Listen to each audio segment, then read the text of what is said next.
गोपिका जीवनस्मरणं गोविन्द गोविन्द सद्गुरु विठलदास महाराज की ஜெய். ஜெகத் பிதாவாக இருக்கக்கூடிய பகவானே பிரம்மதேவன் இப்படி அத்யத்புதமாக ஒரு ஸ்தோத்திரம் பண்ணி மேலே ஜெகத் சிருஷ்டி ஆரம்பிக்க போகிறார் அப்படின்னு சொல்ல ஆரம்பிக்கும்போது இந்த 10வது அத்தியாயம் ஆரம்பத்தில் விதுரர் திரும்ப மைத்ரேயர்கிட்ட கேள்வி கேட்குறார். சிருஷ்டிகர்த்தாவாக இருக்கக்கூடிய பிரம்மா இந்த உலகத்தை உண்டு பண்ணினார் அப்படின்றது தெரியும். பிரம்மா தன் மனசனால் எதையெல்லாம் உண்டு பண்ணினார், தான் ஷரீரத்தினால் எதெல்லாம் உண்டு பண்ணினார் அப்படின்றத சொல்லணும்னார். மேலே அது ஜெகத் சிருஷ்டியை சொல்லும் வாயில் மேலே மைத்ரேய ஆரம்பிக்கிறார். பகவான் ஆக்ஞாபிக்கும் போதே அவர் இதை பண்ணு அதை பண்ணுன்னு சொல்லலையாம். நீங்கள் திரும்பவும் தியானம் பண்ணேன்னா உங்களுக்கு எல்லாம் ஸ்புரிக்கட்டும்னு தான் அனுகிரகம் பண்ணார். அதே போல் பிரம்மதேவன் திருப்பி கண்ணை மூடிண்டு 100 வருஷம் தேவ வருஷ சாத்தியமாக இருக்கக்கூடிய அந்த இதுக்கு திரும்பவும் தபஸ் பண்ண ஆரம்பிக்கிறார். அப்பொழுது தான் என்னென்ன பண்ணணுன்றது உள்ள மனசில் சங்கல்பத்தில் ஸ்புரிக்கிறது. பகவத் கிருப்பையினால் தனக்கு தோன்றிய சங்கல்பத்தை வச்சுன்னு மேலே சிருஷ்டி பண்ணணும்னு ஆரம்பிக்கிறார். இப்படி கண்ணை திறந்து பார்த்தா ஏகோபிச்சு ஒரே ஜலம், அங்கங்கு காற்று வீசுறது. இந்த ஜலம்னா இப்போ நம்ம இங்கே இருக்கே சப்த சமுத்திரங்கள், இந்த மாதிரி ஒரு ஜலம் இல்லையா, அது பிரளய ஜலம்னு உலகத்தையே விழுங்குவதற்கு எவ்வளோ ஜலம் தேவையோ அவ்வளோ ஜலம் இருக்கான்.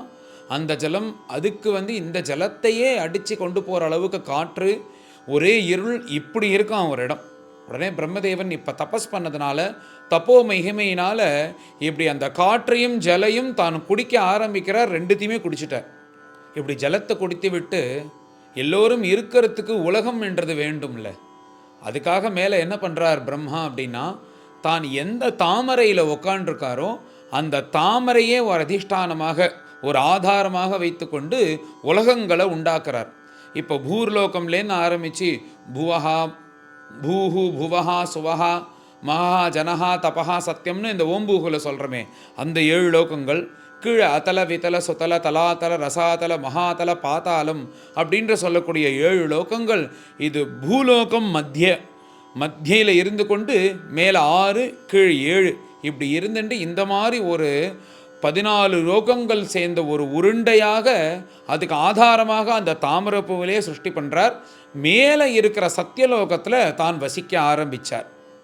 இவ்வாறு ஜெகத் சிருஷ்டி பண்ணின பிரம்மா இதுக்கு ஆதாரம் இத்தனை பொருட்கள் இருந்தாலும் தர்மே சர்வம் பிரதிஷ்டிதம் தஸ்மாத் தர்மம் பரமம் வதந்தின்னு உபனிஷத்தில் சொன்னது போல் இந்த தர்மம் ஆதாரத்தில் தான் இது எல்லாத்தையும் உண்டாக்கினார் அப்படின்னு மைத்ரேயர் சொல்கிறார். இப்படி மைத்ரேயர் சொன்ன உடனே திரும்ப விதுரர் கேள்வி கேட்குறார்.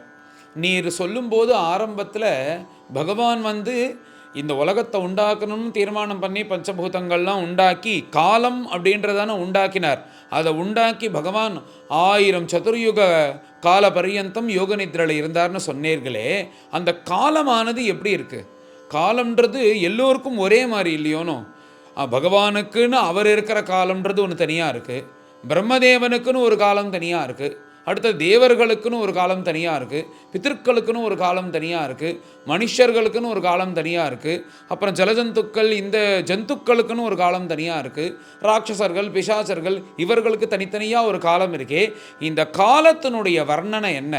யாராருக்கு எவ்வளோ நாள் இருக்கலாம், எப்படி இந்த காலமானது இந்த டைம் ஆனது ஒர்க் ஆகுதுன்றதை நீங்கள் எனக்கு சொல்லணும் அப்படின்னு பிரார்த்தனை பண்ணுறார் விதுரர் மைத்ரேயர்கிட்ட. ஏன்னா இந்த காலம் காலம் காலம்னு இந்த காலத்தையே பகவத் ஸ்வரூபமாக மகான்கள் எல்லோரும் வர்ணிச்சிருக்கா. காலம் இல்லாத இந்த உலகத்தை நினச்சி கூட பார்க்க முடியாதுன்னு எல்லாமே இந்த காலம் இந்த டைம் தானே நிர்ணயம் பண்ணுறது. அப்பேற்பட்ட வீரியவந்தமாக இருக்கக்கூடியது இந்த காலமானது. அதுக்கும் மேலே ஒரு ஆச்சரியமான விஷயத்த சொல்கிறாராம் மைத்ரேயர். என்னென்னா, நீ ஏதோ இந்த பிரம்மா இருக்கார், இவர் சிருஷ்டியானதுக்கப்புறம் பரார்த்தத்வே ஜீவி, இந்த மகாபிரளயம் நடக்கிறது, இதுக்கு முன்னாடி உலகமே உண்டானதில்லை அப்படின்ற மாதிரி நினைக்காதப்பா. இந்த மாதிரி ஆயிரக்கணக்கான பிரம்மாக்கள் கோடிக்கணக்கான பிரம்மாக்கள் உண்டாகி மகாபிரளயங்களாகி இதுவானது எப்படின்னா ஒரு லூப் மாதிரி இது நடந்துட்டே இருக்குது. இதுக்கு எங்கே ஆரம்பிச்சது, இதுக்கு எங்கே எண்டுன்னு யாராலையும் கண்டுபிடிக்க முடியாது. இது பகவானுடைய சக்தி அப்படின்னு சொல்லிட்டு இந்த பிரம்மா தான் நம்மளுக்கு தெரியும், இந்த பிரம்ம சிருஷ்டி தான் நம்மளுக்கு தெரியும். இதுக்கு முன்னாடி ஒரு மகாபிரளயம், அதுக்கு முன்னாடி பிரம்மா இருந்தாலும் அதுக்கு முன்னாடி தேவர்கள் இருந்தாலும் அதுக்கு முன்னாடி ஒரு மகாபிரளயம், அதுக்கும் பிரம்மதேவன் தேவர்கள் எல்லாம் இருந்தான்னு சொல்லிட்டு, இது இந்த காலத்தை நம்மளால் மனசால் ஸ்மரித்து கூட பார்க்க முடியாத அவ்வளோ பெரிய காலமாக இது நடந்து கொண்டே இருக்குது அப்படின்றது ஒரு ஆச்சரியத்தை சொல்கிறேன். இந்த பிரபஞ்ச சிருஷ்டியானது 10 விதமாக ஆயிருக்கு அப்படின்றது அதுக்கு சர்க்கா அப்படின்னு பேருன்னு சொல்கிறார். அந்த 10 விதமான சர்க்கம் அது சிருஷ்டி, அவைகள் என்னென்னு மேலே மைத்ரேயர் விதுரர்கிட்ட சொல்கிறார். மகத்தத்துவத்தின் அடிப்படையாக வைத்துக்கொண்டு காலகர்ம ஸ்வபாவம் அப்படின்றது எந்த பரமாத்மாவினிடத்தில் வெளிவந்ததோ அதுதான் முதல் சிருஷ்டியாக சொல்லப்படுகிறது. அடுத்தது அகங்கார தத்துவத்தின் அடிப்படையாக வைத்துக்கொண்டு திரவியம் ஞான கிரியா அப்படின்றது எது வந்ததோ அது இரண்டாவது சிருஷ்டியாக சொல்லப்பட்டது. இந்த அகங்கார தத்துவத்தின் அடிப்படையில் பஞ்சபூதங்கள் அதனுடைய தன்மாத்திரைகள் உண்டாகிறது, அது மூணாவது சிருஷ்டியாக சொல்கிறார். இதே அகங்கார தத்துவத்தின் அடிப்படையில் இந்த பஞ்சபூதங்களை நம்ம ரிசீவ் பண்ணிக்கிறதுக்காக கர்மேந்திரியங்கள் ஞானேந்திரியங்கள் உண்டாகிறதே, அது 4வது சிருஷ்டியாக சொல்கிறார். இதே அகங்கார தத்துவத்தின் அடிப்படையில் சாத்விக அகங்காரமாக அது ஒரு சிருஷ்டியை உண்டாக்குகிறது. அது என்னதுன்னா அது மனசு. இது 5வது சிருஷ்டியாக சொல்லப்படுகிறது. பகவானுடைய வைச்சித்திரம் லீலை என்னன்னா, சிருஷ்டிக்கும் போது வெறும் சத்துவகுணம் மாத்திரம் இருக்காது, அதில் தமோகுணமும் சேர்ந்து தான் வரும், நல்லது கெட்டது சேர்ந்து தான் வரும். இப்படி தான் ஜெகத் சிருஷ்டியே இருக்குது. அதே போல் இந்த கெட்ட புத்தி, அவிவேகதா, இந்த மாதிரி துர்புத்தி தோன்றதுக்கெல்லாம் காரணமாக இருக்கக்கூடிய தமோகுண சிருஷ்டின்றது 6வது சிருஷ்டியாக சொல்லப்படுகிறது. இந்த உலகமே 2 விதமாக பிரிக்கப்படுறது. ஒன்று என்னன்றது ஸ்தாவரம் ஜங்கமம். ஸ்தாவரம்னா அசையா பொருள், ஜங்கமம்னா அசையும் பொருள். இந்த அசையா பொருட்கள்லாம் இருக்கே, எதுன்னா மரங்கள், மலைகள், அப்புறம் இவைகள். இந்த மரத்துலேயே நிறையா விதங்கள் இருக்குல்ல, மரம், செடி, அப்புறம் அந்த கொடி, இவைகள் எல்லாம் எவைகளெல்லாம் அசையா பொருட்களாக இருக்கோ அவைகள் 7வது சிருஷ்டியாக சிருஷ்டிக்கப்பட்டன. மேலே 8வதாக தாமச குணத்தின் அடிப்படையில் உண்டாகுகின்ற அந்த திரியக் யோனி அப்படின்னு சொல்லுவாள். திரியக் யோனின்னா என்னென்னா குறுக்க வளரக்கூடிய ஜந்துக்கள். அவைகள் எல்லாம் 8வது சிருஷ்டியாக சொல்லப்பட்டிருக்கு. அவைகள் மொத்தம் 28 வகைகளாக இருக்குது அப்படின்னு பாகவதத்தில் சொல்லப்படுறது விஸ்தாரமாக. ஆடு, சிங்கம், புலி, மாடு, இந்த மாதிரி நிறையா இந்த ஜந்துக்கள்லாம் சேர்ந்து 28 வகைகளாக இவைகள் உண்டாகுகிறதா. இது திரியக் யோனி, இப்படி குறுக்க வளர்கின்ற ஜந்துக்கள். அது 8வது சிருஷ்டியாக சொல்லப்பட்டது. அடுத்தது 9வதாக சாப்பிட்ட ஆகாரமானது கீழ்நோக்கி செல்லி அது ஜீரணமாகக்கூடிய தன்மை அது யாருன்னா மனிதர்கள்கிட்ட இருக்கான். அதனால் 9வது சிருஷ்டியாக மனிதர்களை உண்டாக்குறார். எப்படி தாமச குண அடிப்படையில் இந்த ஜந்துக்களை உண்டாக்கினாரோ அதே மாதிரி மனிதர்களை எப்படி உண்டாக்குறார்னா இந்த ரஜோகுண அடிப்படையில் மனிதர்களை உண்டாக்குகிறார். இந்த மனிதர்களை உண்டாக்கினது 9வது சிருஷ்டியாக சொல்லப்படுகிறது. கடைசியாக 10வதாக சுத்த சத்வகுணத்தினால கிட்டத்தட்ட சத்வகுணம் நிறையா மேலோங்கி இருக்கக்கூடிய தேவர்கள், பித்ருக்கள், அப்சரசுகள், சித்தர்கள், யக்ஷர்கள், கந்தர்வர்கள், சாரணர்கள், சித்தர்கள், இவர்கள் எல்லோரையும் இந்த 10வது சிருஷ்டியாக சிருஷ்டிக்கப்படுகிறது. இப்பேற்பட்ட அழகான 10 விதமான சிருஷ்டியை சொல்லி இது எல்லாம் பகவானால் சிருஷ்டிக்கப்பட்டது. இது எப்படின்னா இந்த கர்மத்தினாலையும் காலத்தினாலையும் எப்படி இது சுழல்றதுன்னா ஒரு நதியில் இருக்கிற ஒரு சுழல் இருக்குமே, அதுபோல் இது சுற்றி சுற்றி சுற்றி சுற்றி வந்துட்டுருக்கான். இதுக்கு ஆதியும் கிடையாது, அந்தமும் கிடையாது. இது எங்கே ஆரம்பிச்சதுன்னா சொல்லவும் முடியாது, எங்கே முடிய போகிறதுனா தெரியாது. எப்படி ஒரு சர்க்கிளுக்கு அதுக்கு ஆதியும் சொல்ல முடியாது, அந்தமும் சொல்ல முடியாதுன்னோ. நீங்கள் எங்கேருந்து ஆரம்பித்தாலும் ஆரம்பிக்கலாம், எங்கே முடிக்கணும்னாலும் முடிக்கலாம்.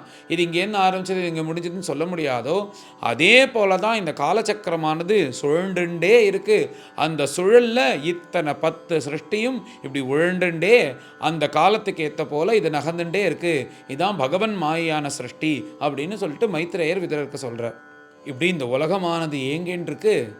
இப்போ நாம் இருக்கிறது ஸ்வேதவராக கல்பம். ஒரு கல்பம்னா பிரம்மாவனுடைய ஒரு நாள் கணக்கு. அப்படி இந்த தேவர்களானவர்கள் இந்த கல்பத்தில் அவதாரம் பண்ணியிருக்கார்கள். இவர்களே தான் திரும்பவும் இந்த நைமித்திக பிரளயம் ஆனதுக்கப்புறம் திரும்பவும் இவரே தான் வரார்கள். எப்போ பகவானோட 2.5 கலக்கலையோ அது வழியும் இந்த ஜென்மாவானது இருந்துட்டே இருக்கும் அப்படின்னு சொல்லிட்டு இந்த அத்தியாயத்தை பூர்த்தி பண்ணுறார். மேலே எல்லோரும் கலந்து பாராயணம் பண்ணுவோம். அத தசமோத்யாயः विदुरोवाच अन्तर्हिते भगवती ब्रह्मालोकपितामहः प्रजाससर्जकतिधा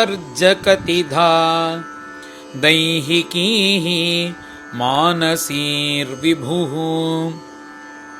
ये च मे भगवन् पृष्टाः त्वय्यर्था बहुवित्तमा तान् वदस्वानुपूर्व्येण छिन्दिनः सर्वसंशयान्।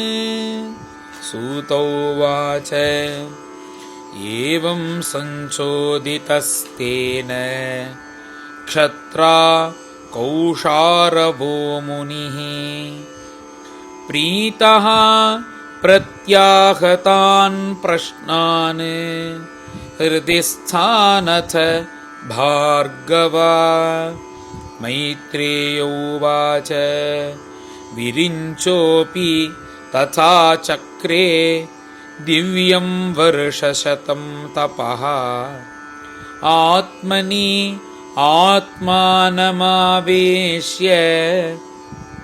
यदाह भगवानजः तद्विलोक्य अब्जसम्भूतो वायुना यदधिष्ठितः पद्ममम्भश्च तत्काल कृतवीर्येण कम्पितम् तपसा ह्येधमानेन विद्यया चात्मसंस्थया विवृद्धविज्ञानबलः न्यपात् वायुं सहाम्भसा तद्विलोक्य वियद्व्यापी पुष्करं यदधिष्ठितम् अनेन लोकान् प्राग्लीनान् कल्पितास्मीति अचिन्तयत् पद्मकोशं तदाविश्य भगवत्कर्मचोदितः एकं यभाङ्क्षीत् उरुधा त्रिधा भाव्यं द्विसप्तधा एतावान् जीवलोकस्य संस्थाभेदः समाहृतः धर्मस्य ह्यनिमित्तस्य विपाकः परमेष्ठ्यसौ। विदुर उवाच यदात्स बहुरूपस्य हरेरद्भुतकर्मणः कालाख्यं लक्षणं ब्रह्मन् यथा वर्णय नः प्रभो।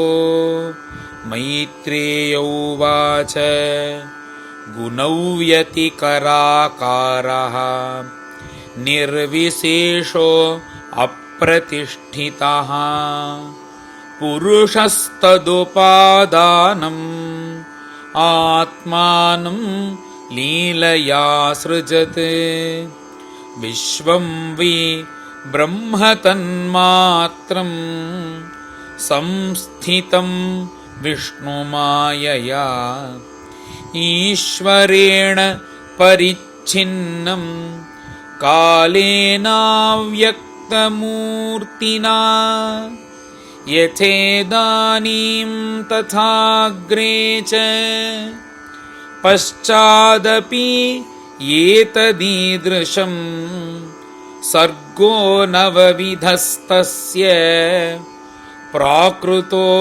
वैकृतस्तु यः कालद्रव्यगुणैरस्य त्रिविधः प्रतिसङ्क्रमः आद्यस्तु महतः सर्गो गुणवैषम्यमात्मनः द्वितीयस्तु अहमो यत्र द्रव्यज्ञानक्रियोदयः भूतसर्गः तृतीयस्तु तन्मात्रो द्रव्यशक्तिमान् चतुर्थ ऐन्द्रियः सर्गो यस्तु ज्ञानक्रियात्मकः वैकारिको देवसर्गः पंचमो यन्मयं मनः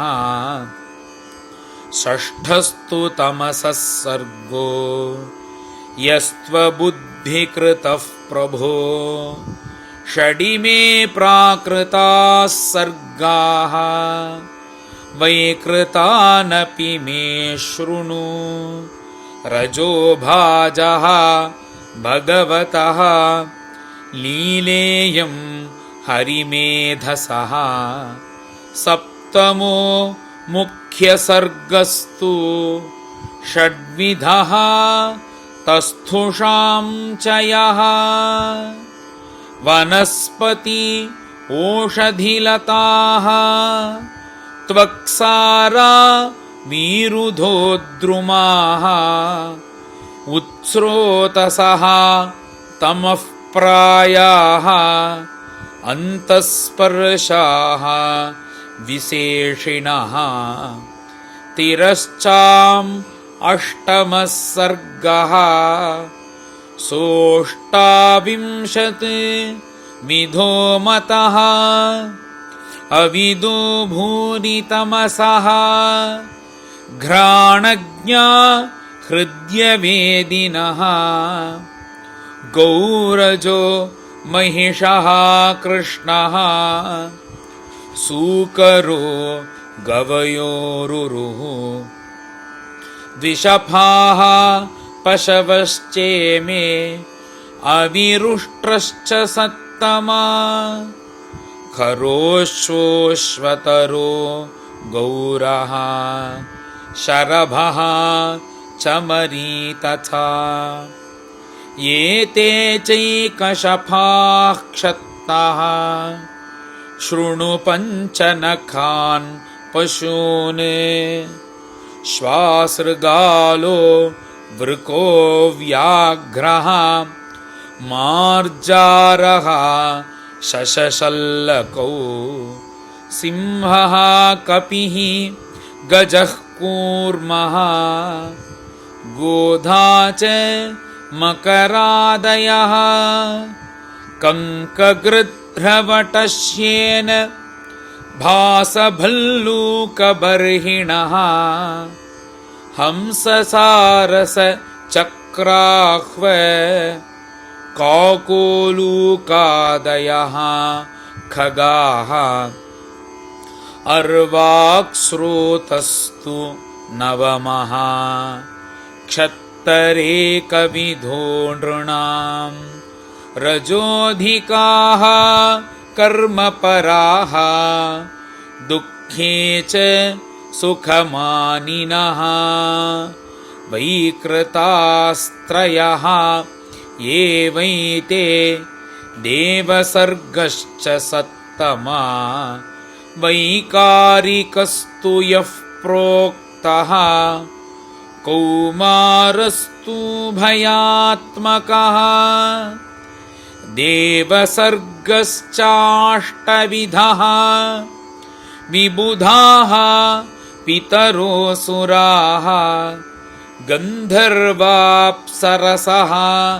सिद्धाः यक्षरक्षांसि चारणाः भूतप्रेतपिशाचाश्च विद्याद्राः किन्नरादयः दशैते विदुराख्याताः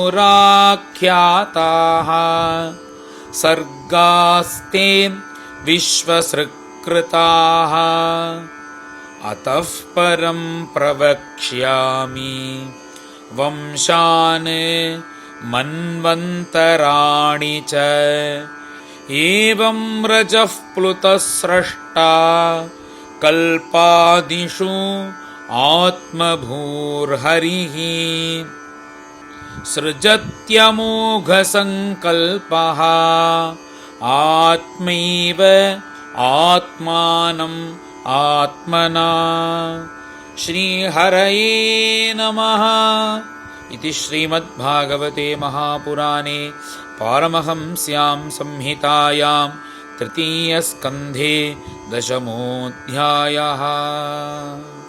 गोपिका जीवनस्मरणम् गोविन्द गोविन्द। सद्गुरु विठ्ठलदास महाराज की जय।